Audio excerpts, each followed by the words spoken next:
What they discovered in the Titanic shocked the whole world, and these are 20 bone-chilling Titanic facts no one knew. We've all heard the cliched tale of the Titanic's doom, the iceberg, the sinking ship, the tragic loss of life, but there's so much more to this nautical disaster than meets the eye. The Titanic sank April 15, 1912 in the North Atlantic Ocean. The largest ocean liner in service at the time, Titanic was 4 days into her maiden voyage from Southampton to New York City, with an estimated 2,224 people on board when she struck an iceberg at 11:40, the ship's time 23:40, on April 14. Her sinking 2 hours and 40 minutes later at 02:20 ship's time on the 15th of April, resulting in the deaths of more than 1,500, making it one of the deadliest peacetime maritime disasters in history. Titanic receiving 6 warnings of sea ice on April 14, but was traveling at a speed of roughly 22 knots, that's 41 kilometers an hour, when her outlook, that's pretty fast for a ship this size, of course, at that time, when her outlook sighted an iceberg. Unable to turn quickly enough, the ship suffered a glancing blow that buckled her starboard side and opened 6 of her 16 compartments to the sea. Titanic had been designed to stay afloat with up to 4 of her forward compartments flooded, and the crew used distress flares and radio wireless messages to attract help as the passengers were put into lifeboats. In accordance with existing practice, the Titanic's lifeboat system was designed to ferry passengers to nearby rescue vessels, not to hold everyone on board simultaneously. Therefore, with the ship sinking rapidly and help still hours away, there was no safe refuge for many of the passengers and crew, with only 20 lifeboats, including 4 collapsible lifeboats. Poor preparation for management of the evacuation meant many boats were launched before they were completely full. Titanic sank with over 1,000 passengers and crew still on board. Almost all of those who ended up in the water succumbed to within minutes due to the effects of the cold shock and incapacitation. The RMS Carpathia arrived about an hour and a half after the sinking and rescued all of the 710 survivors by 9:15 on April 15, 9:15 in the morning. The disaster shocked the world and caused widespread outrage over the lack of lifeboats, lax regulations, and the unequal treatment of third-class passengers during the evacuation. Subsequent inquiries recommended sweeping changes to maritime regulations, leading to the establishment in 1914 of the International Convention for the Safety of Life at Sea, SOLAS, which still governs maritime safety today. At the time of her entry into service, April 2nd, 1912, the Titanic was the second of 3 Olympic-class ocean liners and was the largest ship in the world. She and the earlier RMS Olympic were almost 1.5 times the gross registered tonnage of Cunard's Lusitania and Mauritania, the previous record holders, and were nearly 100 feet longer. The Titanic could carry 3,547 people in speed and comfort and was built on an unprecedented scale. Her reciprocating engines were the largest that had ever been built, standing 40 feet high and with cylinders 9 feet in diameter, requiring the burning of 600 long tons of coal every day. The passenger accommodation, especially the first-class section, was said to be of unrivaled extent and magnificence, indicating that the fares that first-class accommodation commanded. The parlor suites, the most expensive and most luxurious suites on the ship, with private promenade, cost over $4,350 today, equivalent today, for one-way transatlantic passage. Even third class, though considerably less luxurious than second and first classes, were unusually comfortable by contemporary standards and was supplied with plentiful quantities of good food, providing her passengers with better conditions than many of them had experienced at home. The Titanic's maiden voyage began shortly after noon, 10th of April 1912, when she left Southampton on the first leg of her journey to New York. An accident was narrowly averted only a few minutes later as the Titanic passed the moored liners SS City of New York and American Line and Oceanic of the White Star Line, the latter of which would have been her running mate on the service from Southampton. Her huge displacement caused both of the smaller ships to be lifted by a bulge of water and then dropped into trough. New York's mooring cables could not take the sudden strain and snapped, swinging her around stern first towards the Titanic. A nearby tugboat, the Vulcan, came to the rescue by taking New York under tow, and Titanic's 62-year-old Captain Edward Smith, the most senior of the White Star Line's captains, ordered her engines to be put full astern. The two ships avoided a collision by a distance of about only 4 feet. The incident, as well as a subsequent stop to offload a few stranglers by tug, delayed the Titanic's departure by at most 3/4 of an hour, while the drifting New York was brought under control. A few hours later, the Titanic called at Cherbourg Harbor in northwestern France, a journey of 80 nautical miles, that's 92 miles, where she took on passengers. Her next port of call was Queenston in Ireland, which she reached around midday, April 11. She left in the afternoon after taking on more passengers and stores, and by the time the Titanic departed westward across the Atlantic, she was carrying 892 crew members and 1,320 passengers. This was only about half of her full passenger capacity of 2,435, as it was the low season and shipping from UK had been disrupted by a coal miners' strike. Her passengers were a cross-section of Edwardian society, from millionaires such as John Jacob Astor and Benjamin Guggenheim to poor immigrants from countries such as Armenia, Ireland, Italy, Sweden, Syria, and Russia, seeking a new life in the United States. Captain Smith had 4 decades of seafaring experience and had served as captain of RMS Olympic, from which he was transferred to command the Titanic. The vast majority of the crew who served under him were not trained sailors, but were either engineers, firemen, or stokers responsible for looking after the engines, or stewards and galley staff responsible for the passengers. The 6 watch officers at 39 able seamen constituted only about 5% of the crew, with the majority having been taken on at Southampton, and as a result lacked the time to familiarize themselves with the ship. The ice conditions were attributed to a wild winter that caused the large numbers of icebergs to shift. They shifted off the coast of Greenland. A fire had begun in one of Titanic's coal bins approximately 10 days before the ship's departure and continued to burn for several days into the voyage, but it was extinguished on April 13.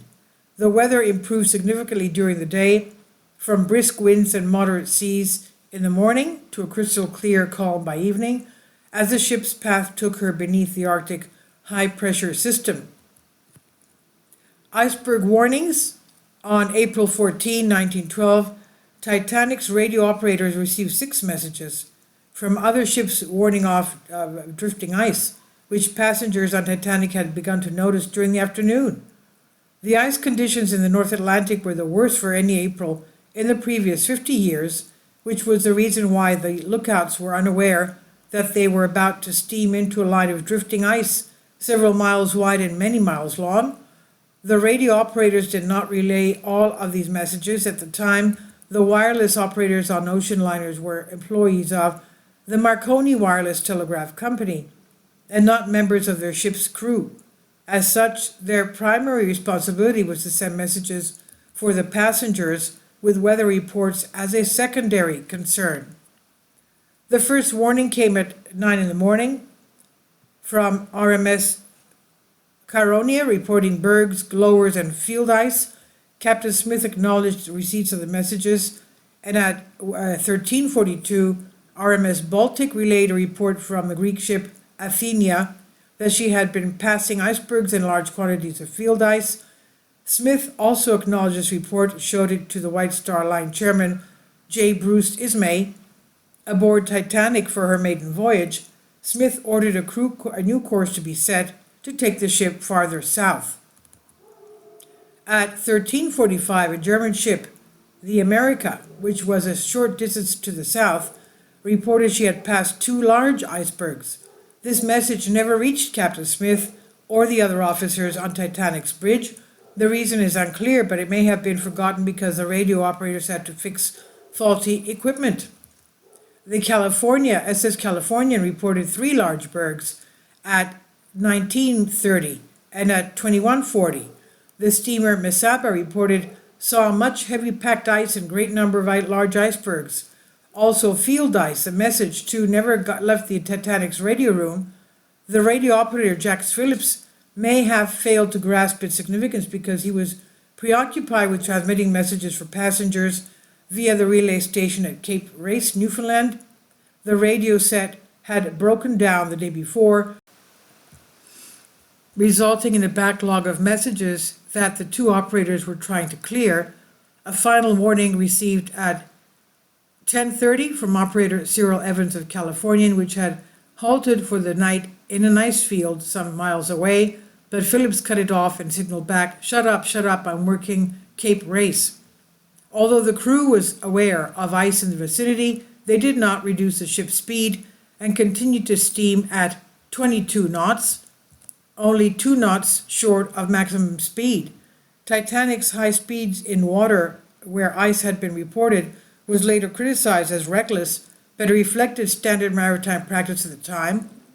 According to Fifth Officer Howard Lowe, the custom was to go ahead and depend upon the lookouts in the crow's nest and the watch on the bridge to pick up the ice in time to avoid hitting it. The North Atlantic liners prioritized timekeeping above all other considerations, sticking rightly to a schedule that would guarantee their arrival at an advertised time. They were frequently operated at close to their full speed, treating hazard warnings as advisories rather than calls to action. It was widely believed that ice posed little risk, close calls were not uncommon, and even head-on collisions had not been disastrous. In 1907, the SS Kronprinz Wilhelm, a German liner, had rammed an iceberg and suffered a crushing blow, but was still able to complete her voyage. The same year, Titanic's future captain, Edward Smith, declared in an interview that he could not imagine any condition which would cause a ship to founder. Modern shipbuilding has gone beyond that. Iceberg right ahead.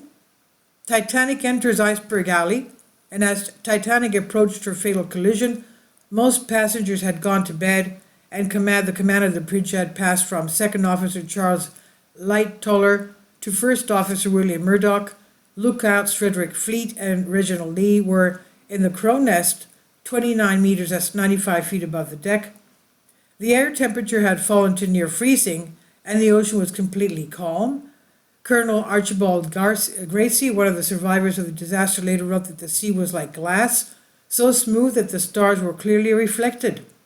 It's now known that such exceptional calm water is a sign of nearby pack ice. Although the air was clear, there was no moon, and with the sea so calm there was nothing to give away the position of the nearby icebergs. Had the sea been rougher, waves breaking against the iceberg would have made them more visible. Because of the mix-up at Southampton, the lookouts had no binoculars. Can you believe that? They had no binoculars. However, binoculars reported would not have been effective in the darkness, which was totally except for starlight in the ship's own lights. The lookouts were nonetheless well aware of ice hazard, as Lightoller had ordered them and other crew members to keep a sharp lookout for ice, particularly small ice and growlers. At 23:30, Fleet and Lee noticed a slight haze on the horizon ahead of them, did not make anything out of it. Some experts now believe that this haze was actually a mirage caused by cold waters meeting warm air, similar to a water mirage in the desert when Titanic entered Iceberg Alley, and this would have resulted in a raised horizon, blinding the lookouts from spotting anything far away. 9 minutes later, 23:39, Fleet spotted an iceberg in Titanic's path. He rang the lookout bell 3 times and telephoned the bridge to inform 6th Officer James Moody. Fleet asked, "Is there anyone there?" Moody replied, "Yes, what do you see?" "Iceberg, right ahead," Fleet replied.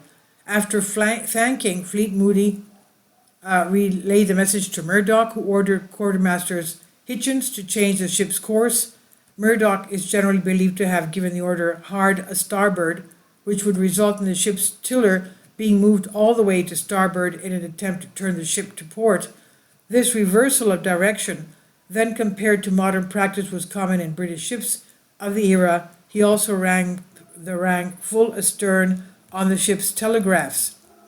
And according to 4th Officer Joseph Boxall, Murdoch told Captain Smith that he was attempting the hard a port around iceberg, suggesting that he was attempting to port around maneuver to first swing the bow around the obstacle and then swing the stern so that both ends of the ship would avoid the collision. There was a delay before either order went into effect. The steam-powered steering mechanism took about 30 seconds to turn the ship's tiller, and the complex task of setting the engines to reverse would also have taken some time to accomplish. Because the center turbine could not be reversed, both it and the center propeller positioned directly in front of the ship's rudder were stopped. This reduced the rudder's effectiveness, therefore impairing the turning ability of the ship. Had Murdoch turned the ship while maintaining her forward speed, Titanic might have missed the iceberg with feet to spare. There's evidence that Murdoch simply signaled the engine room to stop and not reverse. Lead fireman Frederick Barrett testified that the stop light came on, but that even that order was not executed before the collision. And the effects of the collision. The impact with the iceberg was long thought to have produced a huge opening in Titanic's hull, not less than 300 feet in length, 10 feet above the level of the keel, as one writer later put it. At the British inquiry following the accident, Edward Wilding, chief naval architect for Harland and Wolff, calculated on the basis of the observed flooding of forward compartments 40 minutes after the collision, testified that the area of the hull open to the sea was somewhere about 12 square feet. He also stated that, "I believe it must have been in places not a continuous rip, but that the different opening must have extended along the area of around 300 feet to account for the flooding in several compartments." The findings of the inquiry state that the damage extended over a length of about 300 feet, and hence many subsequent writers follow this more vague statement. The modern ultrasound surveys of the wreck have found that the actual damage to the hull was very similar to Wilding's statement, consisting of 6 narrow openings, covering a total area of about 12 to 13 square feet. And according to Paul Matthews, who made the measurements, the damage consisted of a series of deformations to the starboard side that start and stop along the hull. And at 5 minutes after midnight, Captain Smith ordered the ship's lifeboats uncovered and the passengers mustered. By now, many passengers were awakened, having noticed the engines and their accompanying vibrations had suddenly stopped. He also ordered the radio operators to begin sending distress calls, which wrongly placed the ship on the west side of the ice belt, and directed rescuers to a position that turned out to be inaccurate by about 13.5 nautical miles. Below decks, water was pouring into the lowest levels of the ship. As the mailroom flooded, the mail sorters made an ultimately futile attempt to save 400,000 items out of mail being carried aboard Titanic. Elsewhere, air could be heard being forced out by inrushing water. And above them, stewards went door to door rousing sleeping passengers and crew. Titanic did not have a public address system and told them to go to the boat deck. And there's more for information for those who are interested. All this is from Wikipedia. Please leave your comments, and thank you for your support. Please support my Patreon account. The daily posts are 5 videos daily, and they are totally different from what I have on my YouTube channel. Thank you so much for your support and that you find all my content so interesting. You'll find the Patreon account details in the description box below.